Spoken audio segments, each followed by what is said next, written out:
Somebody got a deck of tarot cards and shit's getting real. Everything bothers him. He's unbothered. Hey guys, just a quick interruption before we start this show. Here's the deal. This is the blind item / bonus episode I was talking about, and I think I'm fun in it, and I think you guys get an idea of what it looks like when I'm doing a blind item. Of course, now you guys know that this would be Delilah that I was talking about, but there's no feeling for that with me anymore. Like, I noticed that in the editing, and like the other day she tried to talk to me at South Point, and I've already expressed that I just want to be left alone. Like, I don't want to be bothered by her in any way. And she was doing it under the guise that Cameron Ramirez's wife was upset with me for something I had said on my podcast, but I had made it a point not to say anything about Cameron that could even be considered negative. I talked about myself and how I was kind of a dick the first time we met, but I don't think in any way I disrespected him or his memory. And, you know, so I heard that later on because she didn't actually get to tell me that herself. I didn't want to hear from her at all. I had the boy that I like was on his way here, and I was consumed with that, you know, and I was there to see Penelope William P. Strange do his first set at the Dirty at 12:30, which my shot is crooked, but whatever, this is what it is. But yeah, so I was there for that, you know, and so I didn't want to be bothered, you know. I was just there to kill time and see William's first performance at Dirty at 12:30 and then cut out of there. And I didn't expect to be bothered in any way. It was only later, I should say, because she tried to talk to me twice, and I was like, I don't want to talk. And then I went to go talk to William, and William was asking me what I thought of his set, or, you know, like if I had any feedback or whatever. And I did. But then all of a sudden, you know, Delilah comes up on the other side of William again, and she's standing there, and then she's like, you know, I just want to talk to you about, and I was like, I don't care. I don't want to talk to you. And security saw it, and like, I don't care how these things look to people anymore, because the thing is, if I don't want to talk to you, I have a right to say I don't want to talk to you, just like anybody else has a right to say that they don't want to talk to me. I'm not confronting people. I've seen people out. I saw Ian the other night, Ian and his girlfriend, Juliana. And, you know, I mentioned them on my podcast, and I have plenty that I would like to say to them. And it doesn't, for me, have to be necessarily a negative conversation or a screaming match, you know, but I would not force that conversation on them, because if they don't want to be bothered with it, then they don't want to be bothered with it. Unbothered. I'm not the only one that's allowed to be unbothered, but I am one of the people that wants to be left unbothered in a lot of or in some cases. Delilah is one of the only ones that I don't want to talk to, and that's just because even the way she handled that afterwards, she put up a post asking people to report my podcast because it was disrespectful to his family. And then she was texting people that I know, asking them. And again, this is enough people that I don't even have to worry about her knowing who it is, because so many people told me that she texted them. And it's like, you don't get it. Like, I didn't say anything wrong. You're just trying to cause drama for no reason. I don't know what it is you're trying to do. I don't really care what it is you're trying to do. Just stay out of my life. Why is that such a tough request for some of these people? I just don't want to deal with you on any level. That's what it is. And, you know, the fact that a person wouldn't get that and would think that that's something to try to make trouble for somebody over, you know, like, I just don't want to be bothered with it. And things are going really well with this guy. I'm very honest with him about everything about my life. And, you know, there is an age gap there, but, you know, it is what it is. And I'll talk about that on a full episode. But I don't really worry about these things, you know, in the way that, yeah, I really, really, really like him, and he appears to really, really, really like me too. But when people think like, you know, yeah, I think long term just because I think long term, and he also is like thinking long term. But there is a chance that maybe something would happen and somehow we wouldn't get along. And the way I see it is, if we end up having a really good time together, and if at the end of whatever the situation is, even if it like feels hurtful or whatever, if we at least help each other move ahead in life, or maybe give each other some good experiences for however long it is, and move each other forward a little bit, or motivate each other for a little while in a certain way, or whatever it is. If it's good, then why question it? I would rather just live with reckless abandon sometimes when it comes to situations like these, and really enjoy that time, when you really enjoy kissing someone and you really enjoy hugging them, and you want to spend every moment you can with them. And and that doesn't happen a lot for me, just because with a lot of people, don't really feel anything off of them, and I don't know if that's me. I don't know if that's them. I don't know if that's just the combination of us. But I just don't feel a lot off of people, or feel a lot towards a lot of people in the romantic way. I can mess around with people and have fun with them until that's boring, and then just kind of be done with it. So it's, it doesn't happen all the time. And people notice it on social media when it does happen, because when it does happen, I will really go for it. But you have to remember, like, I was in a relationship in 2013. That was like a actual relationship for me. Then I didn't get in another actual relationship until 2018. So that's 5 years right there. And then, 2021, and I had these little pops here and there, but like those, I think I was pretty clear on what that was. I really enjoyed it with some of those people. It was fun while they were here, but I didn't really feel like, they were, it's just different. And so I will talk about that more. But if you don't see a lot from me arguing or being upset with people or whatever online, it's because right now I'm focused on that. And I don't want to spend time online arguing with people when I have a real life good situation and other stuff that I need to be attending to. Like on this video, I do talk about how I want to put out more content, and I've been saying that. And the only thing that stops me sometimes is the amount of editing that I'll have to do. But I need to just bite the bullet and just do what I need to do and put as many hours into it as I can, because the boy I like is in Reno and I'm obviously here in Vegas. So that's like a 7-hour drive, or one of us would have to fly to the other. And it was great when he came to hang out with me, because he hung out with me for like 3.5 days or 4 days, something like that. And it was great the whole time. There wasn't a time where I wished he would leave. There wasn't, he wasn't in my space. He didn't get on my nerves, and when I say he wasn't in my space, he was everywhere. Not everywhere, but, well, we were everywhere at different points, but he was, definitely in my space, but it didn't feel at all like an invasion, or any kind of I had to change the way I am, or and I don't think he felt that way either. It was just very relaxed and good.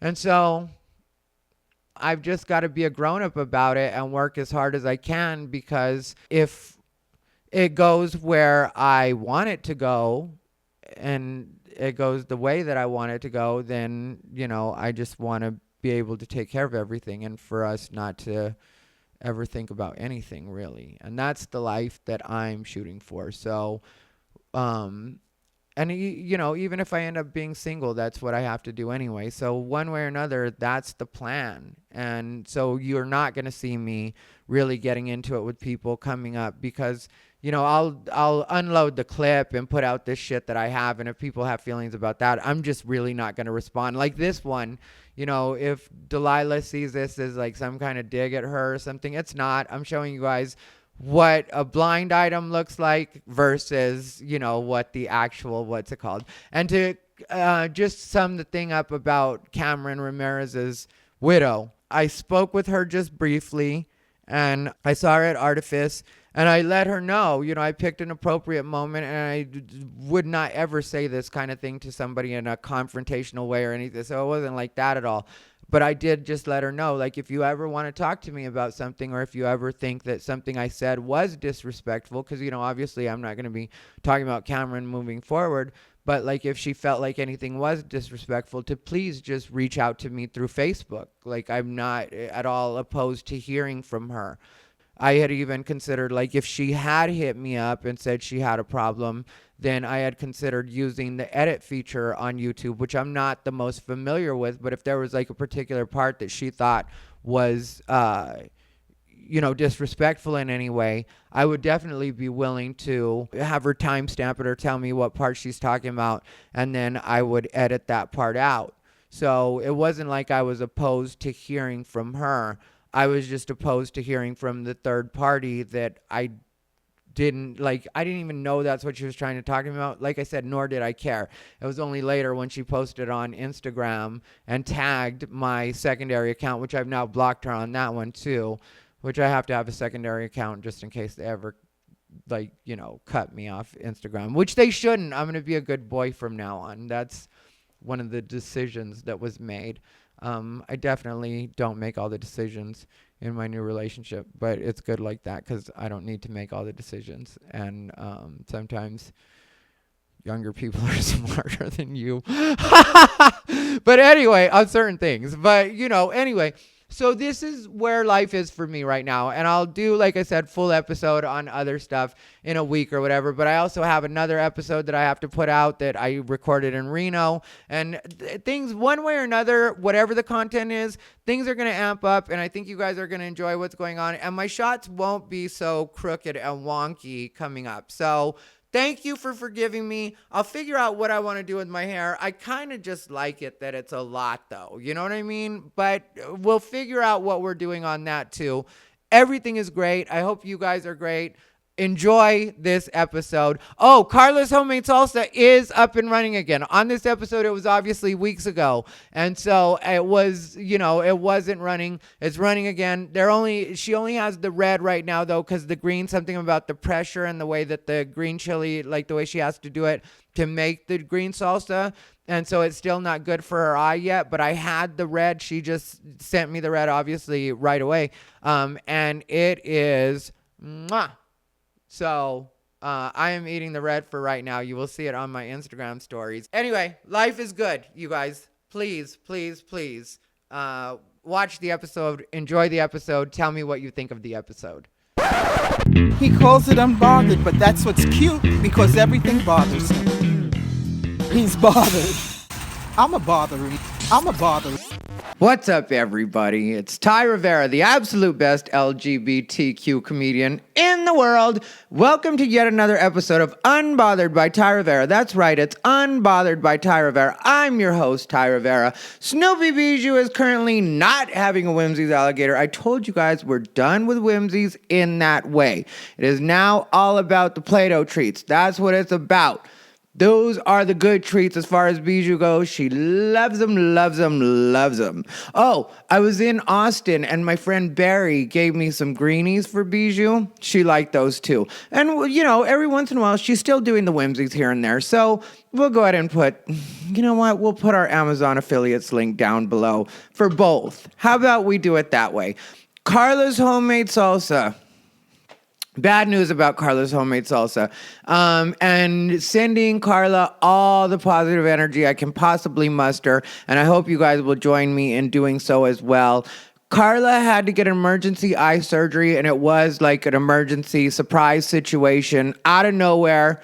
And she's going to have to take at least 2 weeks off from making the salsa. She shut down the Etsy store. So I'm sorry, you guys, but for right now, Karla is not the sponsor of Unbothered by Thai Rivera. I still love Karla's Homemade Salsa, and what I'm going to do is in the next 2 weeks, I'm going to work as hard as I can to make this channel as popular as it can be so that when Karla comes back, we can flood her with orders. That's what I want for Karla's Homemade Salsa. And like when she told me about it, because Karla's such a great person. Like, you guys don't understand. It's not just great salsa. I think that's part of why it's great salsa is because, I always feel like if somebody does something with love, then it's always going to come out better. And that's a part of why I think Karla's homemade salsa is so good, is because if you ever meet Karla, if you ever have the pleasure of meeting Karla, I know Karla well, you'll notice that she is just a really positive, really good energy.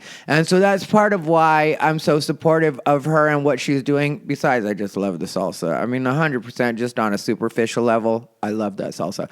But Karla is such a great person that I think that's why the salsa is so good. You know, like when it comes to me and comedy, I may not be the best person in the world. It's debatable. It depends on who you ask and what day you ask.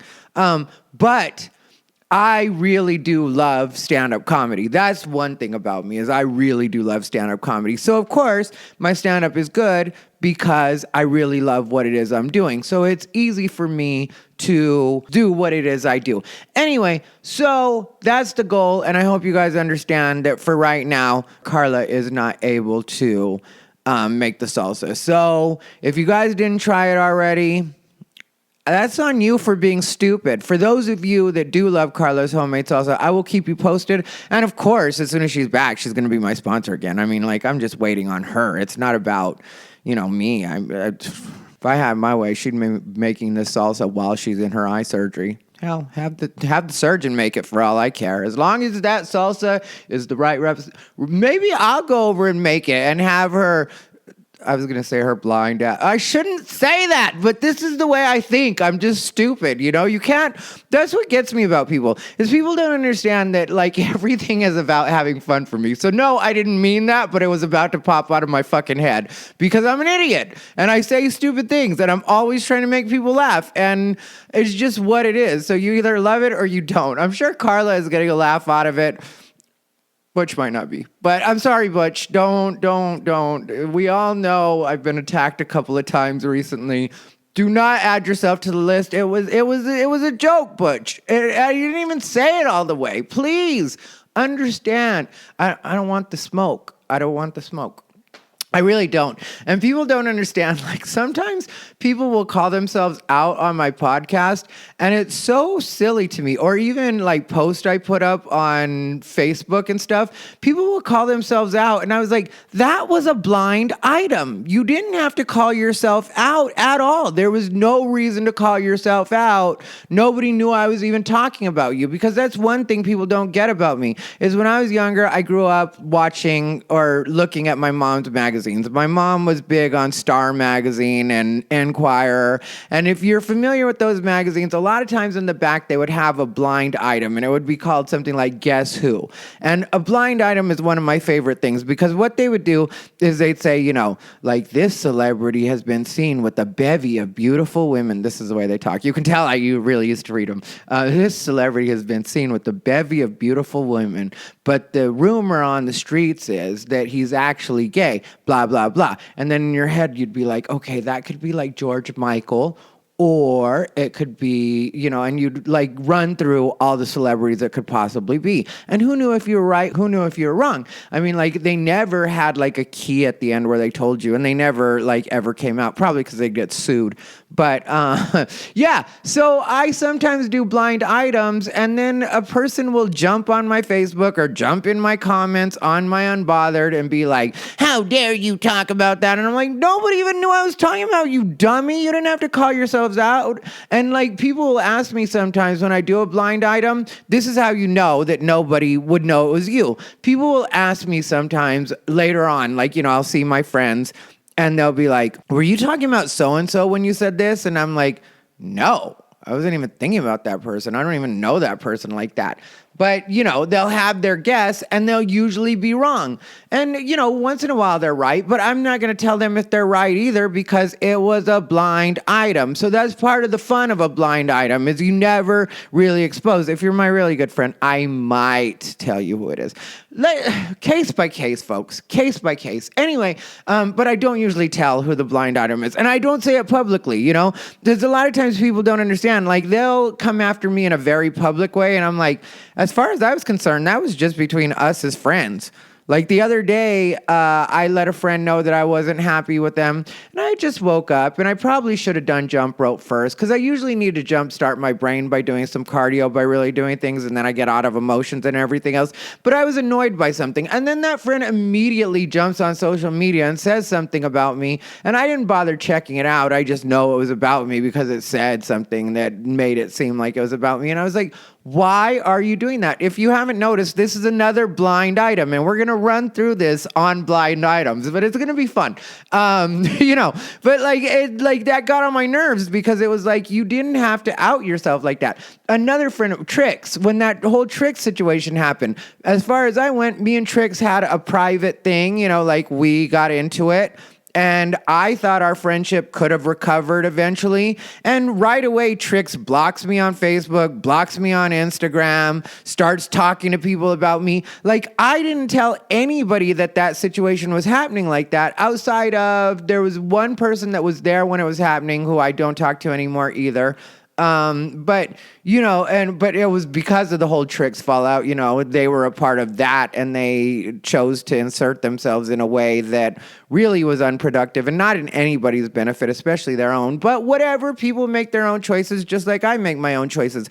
But I mean, as far as I was concerned, that was something that could have ended up being fixed, and then Trix went public with it like that, and then he took my joke, which, that's whatever, or, tried to hack my bits. It literally was hacking my bits. And I don't say this to rehash or anything, but I say this because I don't think a lot of people fully understand, so I'll repeat it again. When it came to the joke thievery, that wasn't even, my main problem with that situation. My main problem with that situation was the character assassination that came with it. Rather than just admit, or maybe not admit, and just stay to yourself or whatever on it turned into a whole thing of ties like this and ties like that, and he's gone crazy and whatever else. And it was like, no, that's not at all what happened. I mean, I think at this point now, people have figured it out. Anybody with half a brain has figured out that even if you don't agree with my stance on everything, I definitely wasn't having some kind of mental lapse. There was it's so ridiculous that people even bought that in the first place.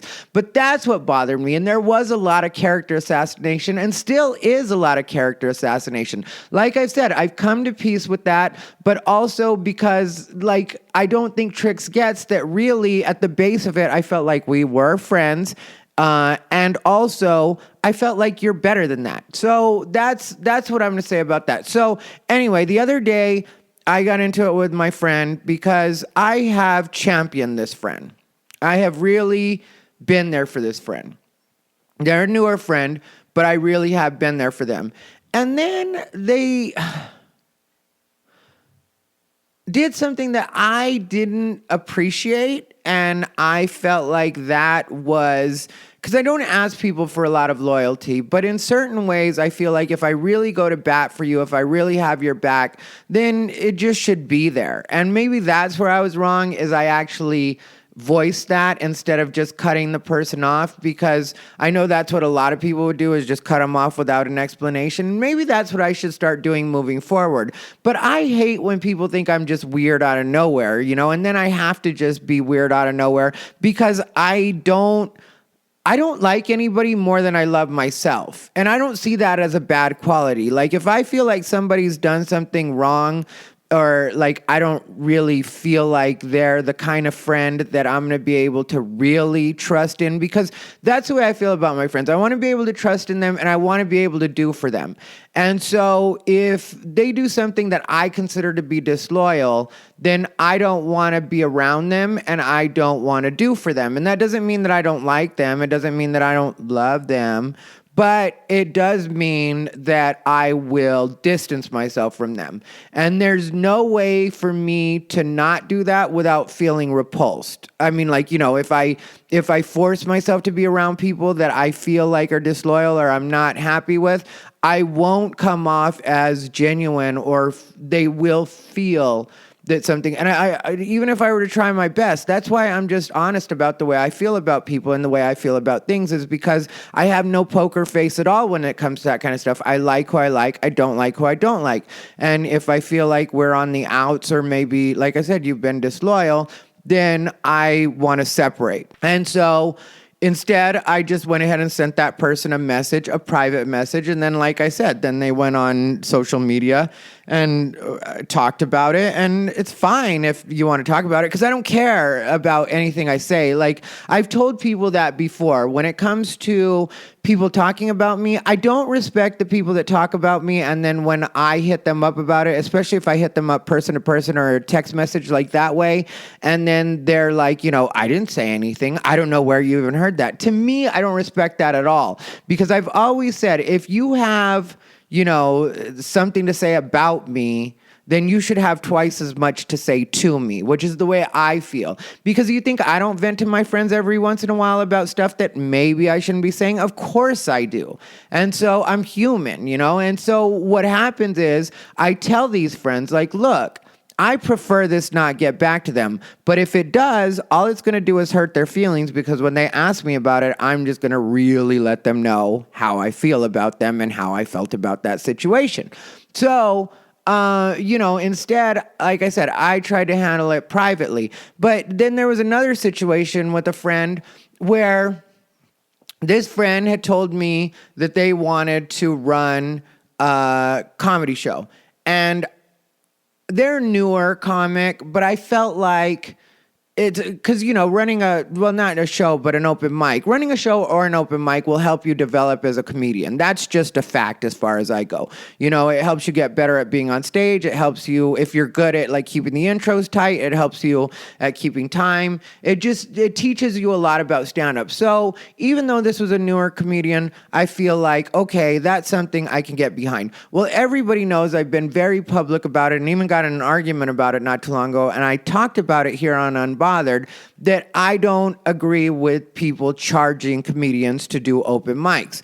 Open mics, to me, should be free. And you should support the room. You should buy a drink or something to eat. But sometimes comics are broke and they really can't do that. But then there's other comics that have money and they'll make up for it. And like in my experience, it all comes out in the wash. It really does. At the end of the day, it usually ends up being where people will support, especially here in Vegas. The comics like to drink. That's no shade to anybody. It's what it is. It's Vegas. The comics like to drink. Sometimes they'll get something to eat. And so I just don't see that or think that people should have to pay to do open mics. It's something I'm very firm on. And like I said, I've even gotten arguments with people over it, even recently on social media, and everybody knows that.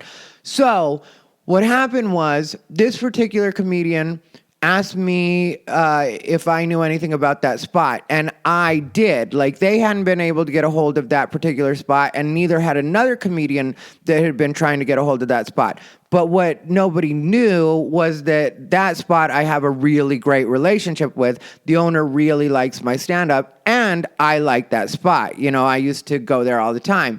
And so I was like, yeah, I can make that happen for you. And so I immediately messaged the owner of that spot, and then they pretty much immediately got back to me, and they were like, all right, well, let's have a meeting 2 days from now. And part of the deal was I told them in the first message, like, if you'll give this person, a show or let them put on a show at your spot, I'll show up and do sets for free every once in a while. Well, probably every week, because I'm supportive of my friend and I know that that'll seal the deal. So I let them know that I would come in regularly and do spots. And so we go down there, we have the meeting, because like I said, the meeting was like 2 days later. I really made this happen. Bam, bam, bam. Like when I say I like doing for my friends, I like doing for my friends. It's what it is. And so, it was like something that was easy for me to arrange. And so I did it, and we had the whole meeting. Everything's good. They're going to do the show. And then we're leaving the show, and this friend says to me in the car as we're leaving, I was thinking about charging the comedians $5 to do a show or to do the mic. And I was just like, that I don't agree with people being charged to do mics. I just got in an argument with somebody over that not too long ago. Then this person says to me, I know, I wish you hadn't done that. Wish I hadn't done that. I've been doing stand-up for 18 years and you're new. and you wish that I hadn't stuck to my convictions on something that I believe very strongly in, again, I don't like you more than I love myself. And I don't like you more than I love stand-up comedy. That may seem like an insult, but it's just what it is. I stick to what it is I'm firm about, you know? And so that really did put a bad taste in my mouth because I just felt like I can't show up to this mic like I promised the owner I would in good conscience, knowing that you might try to charge the comedians to do this mic. I mean, like, everybody at this point would be like, Ty. And I know even people that like me would be like, Ty, didn't you say you don't agree with people charging for mics? And now you're part of a mic that is charging people, like you're showing up to. It just wouldn't work out. So I was annoyed with that. Then I had another friend. I had a lot of friends. But then I had another friend that's in a toxic relationship, you know, and I don't know their partner or whatever. I don't. But they're in this toxic relationship, and I hate being bothered about toxic relationships. Like, if you tell me one time and you're on your way out of that toxic relationship, I'll hear you out and I'll try to help you get out of it, or I'll give you the best advice I can give you. I'll tell you that, you know, that you're a great person and that I love you and you shouldn't put up with that. You know, that's what I'll tell you. But if you continue to tell me about this toxic relationship, I'm going to not want to be around you because I won't even put up with myself being in toxic relationships. So if I won't put up with myself being in a toxic relationship, I'm not going to have friends that are being in, like, you know, if you want to quietly be in a toxic relationship, that's your business. I don't know what's going on in your life. But if you want to tell me about it all the time, or every once in a while chime in about, you know, this is what's going on and whatever else, this person's so terrible. And it's like, no, that's not at all what I'm doing or what I'm listening to during my day. That's not even how I occupy myself. You know, I used to watch Real Housewives of Atlanta. Yeah, I admit that. And I used to watch it weekly. And there was a point where I guess I kind of liked it, but I just started to really not like it. And I wondered, I don't know if you guys have seen Real Housewives of Atlanta, but it is toxic. Like, it's like 4 women. Sometimes there's 5 or 6, depending on like how many side characters there are. But, you know, it's like they're always like arguing and fighting and bickering, and I started to really like not like watching the show. But the East Coast bestie Renee used to watch it all the time, and so we used to talk about it. And like I said, I just started liking it less and less, and it started to really get on my nerves. And I started to examine that, you know, because I'm always thinking about why it is I'm thinking what I'm thinking. And I was like, why is it that I hate this show so much? And then it hit me. It's because I don't understand that behavior. Like, if I don't like people, like I told you guys before, I just won't be around them. I'm not going to show up where they're at. I'm not going to show up to their party and be like, well, wait till they get a load of me, which is kind of what they do on Real Housewives of Atlanta all the time. It's always one person showing up, or 2 people that show up, or people that don't get along will show up and just be like, I'm going to show her. And it's just like, no, I don't understand that. So, you know, like, toxicity just isn't for me, even though sometimes people think it is. If you notice, last week I didn't put out an Unbothered. And that's because what I'm doing right now in the Las Vegas scene, it's a lot like creating art with dynamite. So, you know, when you're creating art with dynamite, every once in a while when you're just blowing shit up, because you're not just blowing shit up out of nowhere, you're creating art. Like, there's a reason that you're blowing up things the way that you're blowing them up, in the sequence that you're blowing them up. Like, so every once in a while, you just got to let all this dust settle, all the smoke clear, and just be like, where is it we need to explode some dynamite next?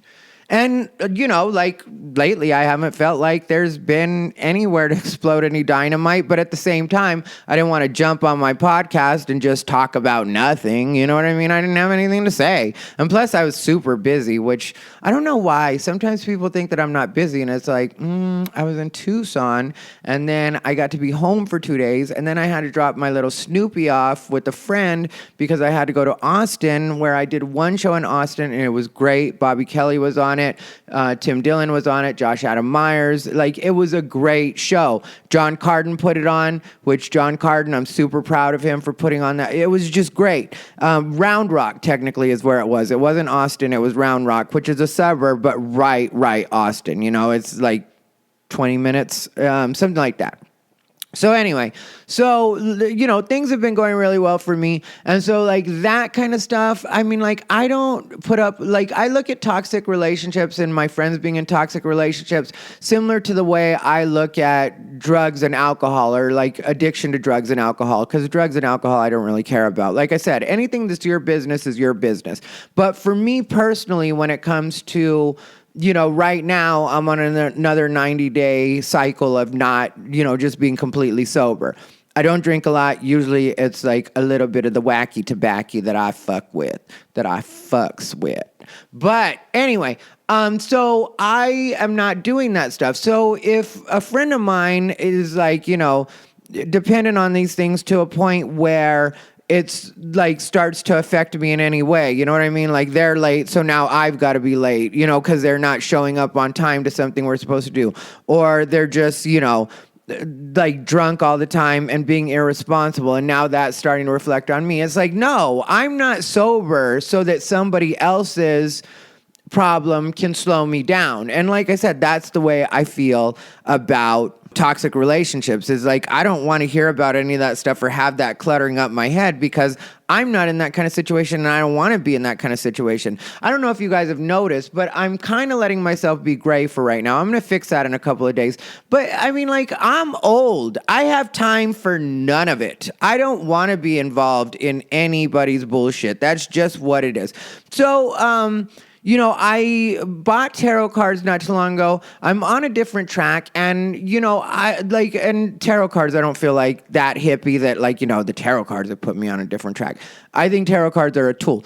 But like I told you guys, I really am trying to work on what it is I need to work on and stay focused to do the things I need to do. And so, and I told you guys that I'm going to start working on more broad topics, because if you even look back in my history, as far as YouTube history goes, like, I would get a bunch of views when I would talk about broad topics, hot topics, things that are happening in the news, current events. And that's what I plan to take this channel back to, even though I'm going to continue to do Unbothered weekly on the weeks when I'm not creating Art with Dynamite, which is going to stop too. But, and I know the views on the Unbothered for a while are going to be lower than the views on the topics. Like, that's just what it is. And I'll accept that if that's just what it is, because I like doing Unbothered. I like to let you guys know what is going on with me and that kind of stuff. And like, every once in a while I'll show people flashes of that. Like, I recently put out a Dave Chappelle video, and that got 866 views. It's currently at 866 views. I don't know what it's going to come up to,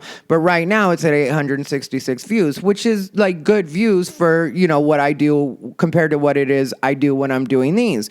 And like, I know what it is I'm capable of. I know what it is this channel's capable of. And so I want to work more towards the max, because, this is what I like doing. But like, even the Dave Chappelle, for example, I could have done a video about that night, which I talked about on the video, because I watched it the night that it came out. But I also felt like I have a responsibility in my community, which is the LGBT community. I am the absolute best LGBTQ comedian in the world. And so I do feel a responsibility to wait a little bit sometimes on things like that, because I could put out a really inflammatory thing and get a bunch of views. But that's not going to be true to the way that I feel, especially when it comes to the trans community. Because as I've said before, I have many friends that are in the trans community. You know what I mean? /in the trans community, however you want to put that. And so for me, I feel like on topics like that, I would rather wait a little bit and kind of see exactly what it is I'm feeling, and see exactly where it is the conversation is, and see where I can be the most helpful to the people that are going to stumble across my video, rather than just getting views for the sake of getting views, or saying a bunch of stuff that I don't mean and having a lot of views come through, because I don't want to be known for stuff that I don't mean. I've talked about that before. There was a point where people were trying to do that with me from the left and the right. Well, different points. points in my career where people wanted me to be a voice for this or a voice for that. And I know that I could have got a lot more views and I could have a lot more fans, but I'd be stuck saying a bunch of stuff that I don't mean. And I'd rather have a situation where sometimes people on the right get a little bit pissed off at me and sometimes people on the left get a little bit pissed off at me, and then I have the people that are like willing to accept me as an individual and accept that I'm not always going to be the like one track in the way that I say things or in the way that I do things or in the way that I feel things. And so I feel like then I'll develop a more honest fan base, like honest to what it is I am and what it is I want people to actually get from me. And I'll be much happier with that than just saying a bunch of stuff that I don't feel because it's popular or because it'll get me a bunch of views. And so, like I said, I've been doing tarot cards lately because I've always liked tarot cards. I've always had my cards read at different points. And, when you get your cards read, it's usually $20 a minimum. Sometimes it's $10, but then you get some shitty little, and they guess a bunch of shit. And you're like, you don't know what the fuck you're talking about. You know nothing about me. They're like, there's a woman in your life and it signifies love. Well, unless we're talking about my mother, bitch, you don't know what you're talking about. One time not too long ago, this woman got on my nerves. It was a friend's girlfriend. This is off topic, but it was a friend's girlfriend and she got on my nerves. And I was talking to Claire about it. I was like, that bitch got on my nerves, because she had like come at me the wrong way and was saying some stupid shit, this woman was. And so I told Claire, Holly, Claire, don't start Holly, Claire from the internet, good golly, Miss Holly, all the same person. I love Claire, Holly, Claire Bear, as her dad calls her, which her dad messaged me and I need to get back to him. Sorry, Mr. Holly. I need to get back to you.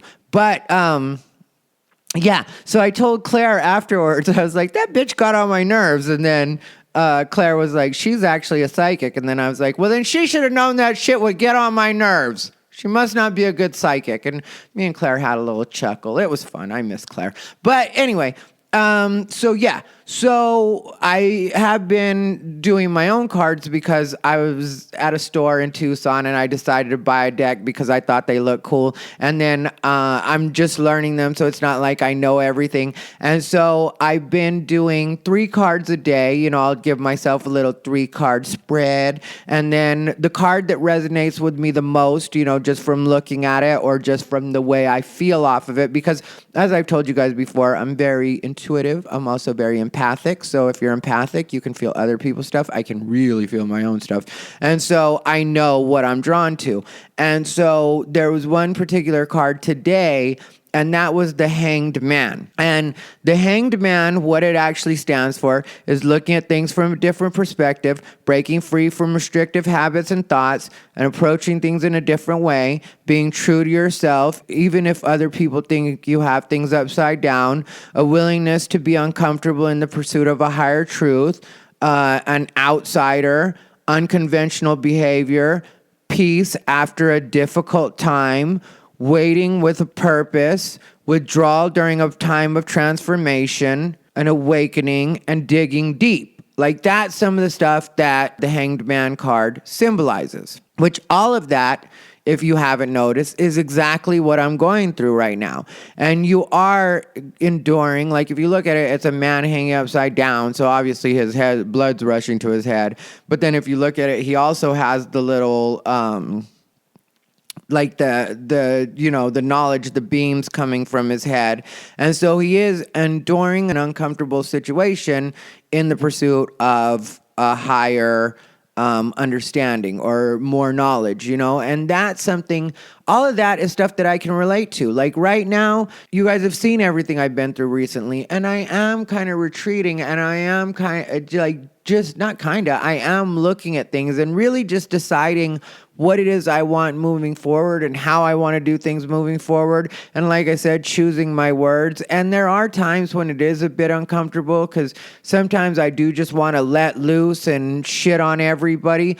But that's not, that response is very emotional and not at all analytical. And it's always during a time where I really know that it's better for me to just kind of kick back and really see what it is I'm doing. And I mentioned the like letting go of restrictive habits and thoughts.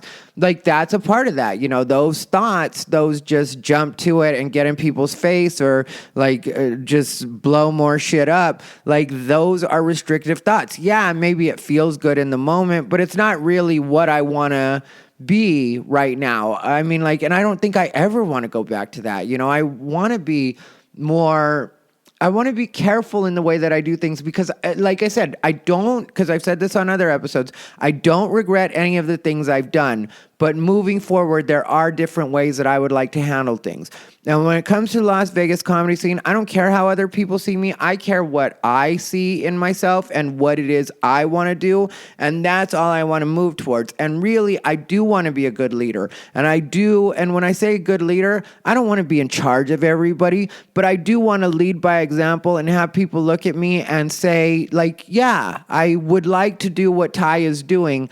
At least in the way that, I want to continue to make progress with my career. Things have been going really well in that aspect. I just stay kind of down low right now. But like while this little open mic scene every once in a while, not to be insulting, no shade, the way that I talk.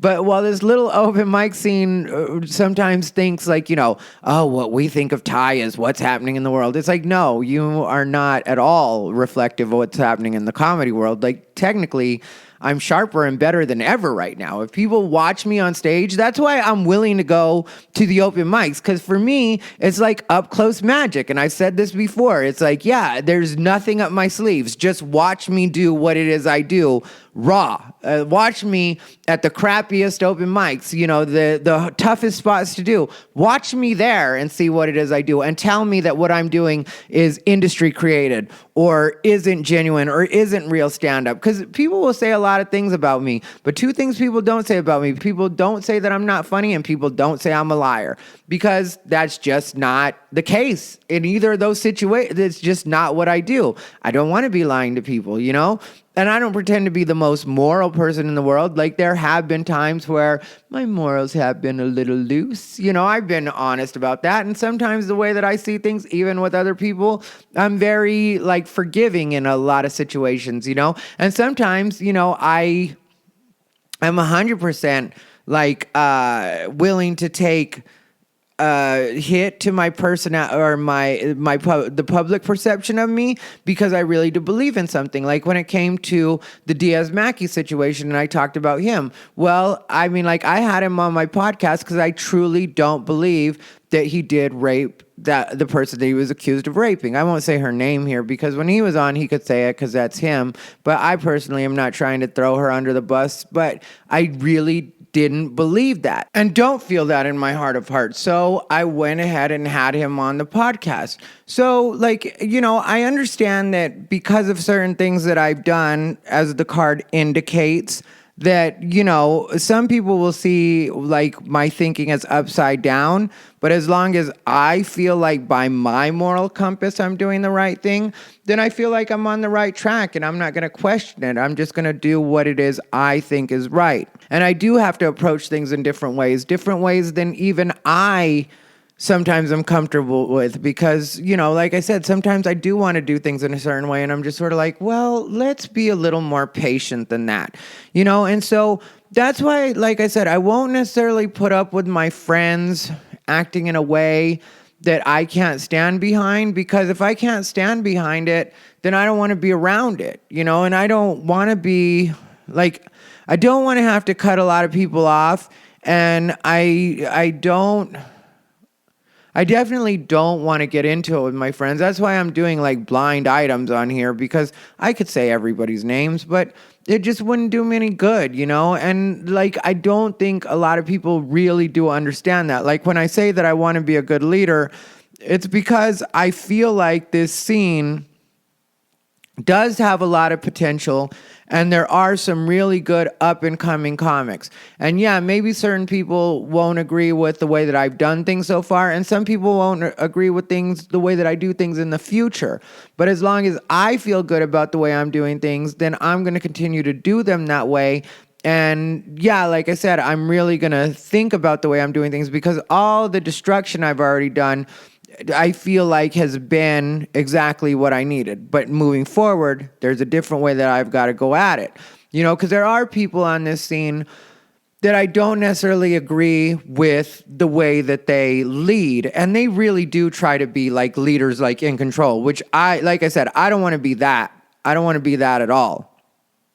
I just want people to know that if they want to come to me for some advice or if they need a little bit of help with comedy, they can pay me. Well, because I'm not doing that for free anymore. Because, I've been charging people if they want to learn, if they really want me to help them with their sets. Like, if somebody needs a little bit of here and there help, then I'm cool with that. But if somebody wants real help and for me to really pay attention to what it is they're doing, they got to pay me for that. And I don't say that to be rude or anything. I say that because I have helped people in the past and then they don't appreciate it and they don't take my advice. And it's like, the thing is, if you pay me and you don't take my advice, then that's you wasting your own money.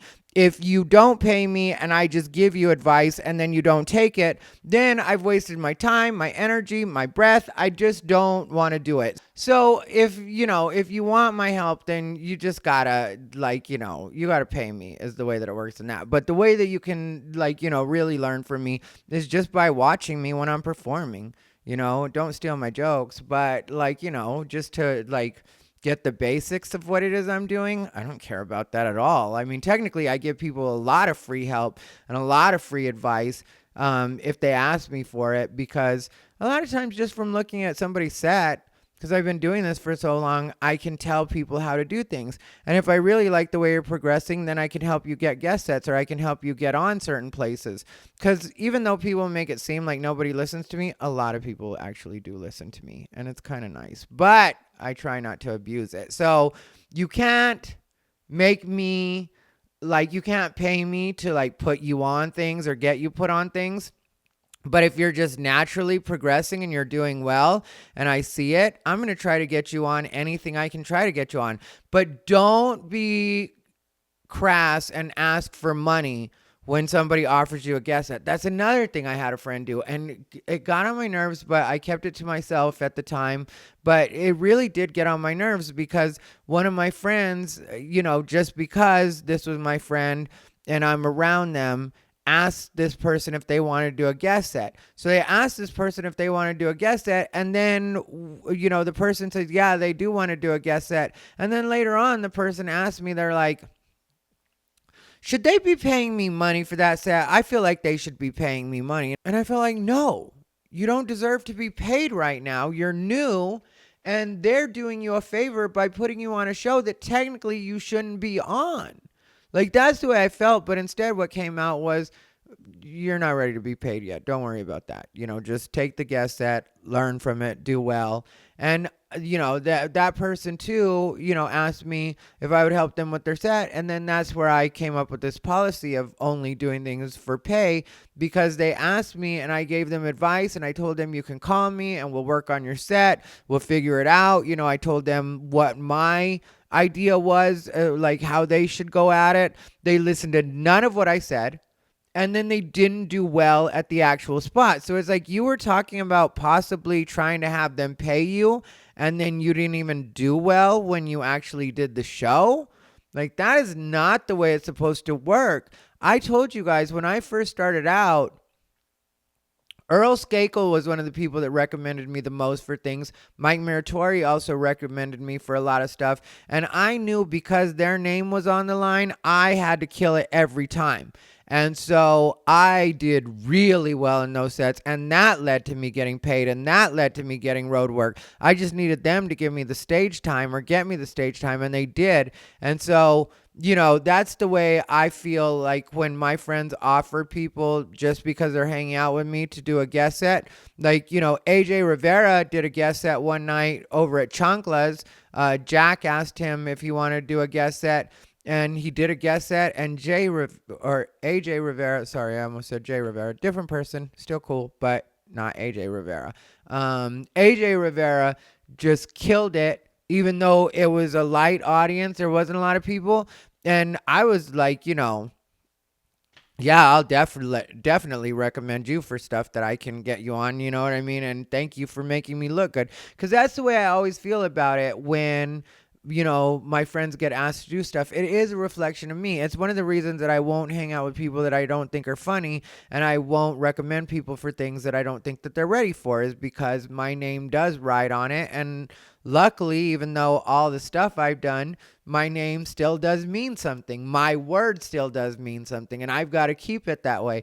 Because like I was saying, sometimes people pretend that they don't listen, but then they listen. Like there was one comedy club that I called out not too long ago because I said that their talent was stale and the people that they were using was stale.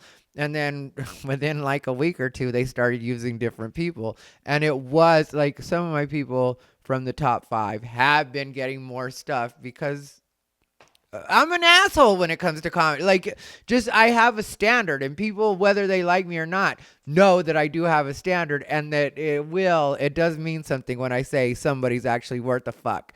And so that did help out. Then, there was one comic that I called, there's actually a couple of comics, if you pay attention to this, that I called out for not ever doing new material. And then what happens just a week later? Look, it's going to be a lot of new stuff tonight. At least you listen. But it is what it is. Anyway, this one's going to be a short one. I know that maybe I should have given you guys more. I'm not worried about my memory running out right now. We're fine, and I don't care that the shot is crooked. But I think I said everything that I want to say. And yeah, when it comes to the tarot card thing, like I will be pulling 3 cards a day. One day I'll do readings for people, and I know I'm going to be good at it when I do it. But right now, I just got to practice on myself, memorize what all the cards mean, and I have a terrible memory, so who knows how long that could take.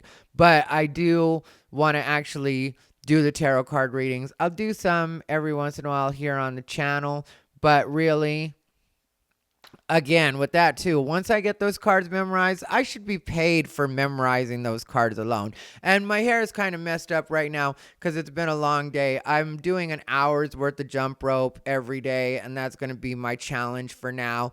And then today I went to Meow Wolf with Steven Roberts, who's a really good friend of mine.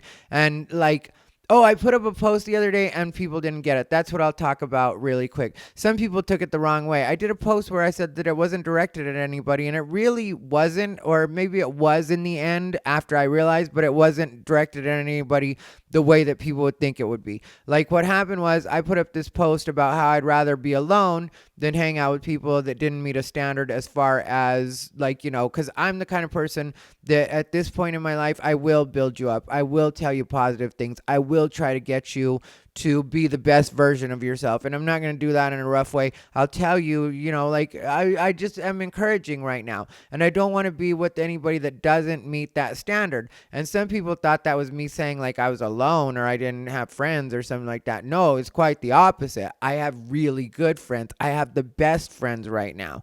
And that's all I want to be around is people like that. And it was directed at those people is who it was directed at, really, is the people that have been being so positive with me, because with my friends, we really do encourage each other. It really is like, yeah, you can do this. You got this, that's what I like to tell people. I like to be able to honestly say that to people, let them know that, they do have this and this is within your reach. You can make this happen. And I also want to be around people that remind me of that are like, yes, you have this. Don't worry about anything. Don't worry your pretty little head. Everything's going to be all right.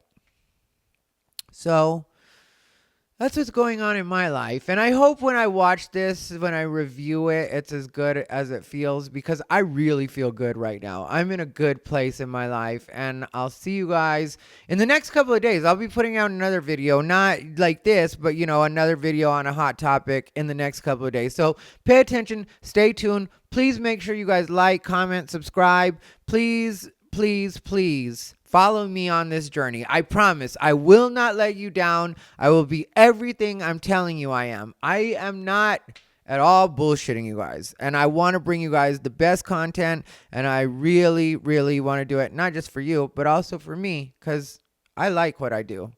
Anyway, This has been Thai Rivera, the absolute best LGBTQ comedian in the world.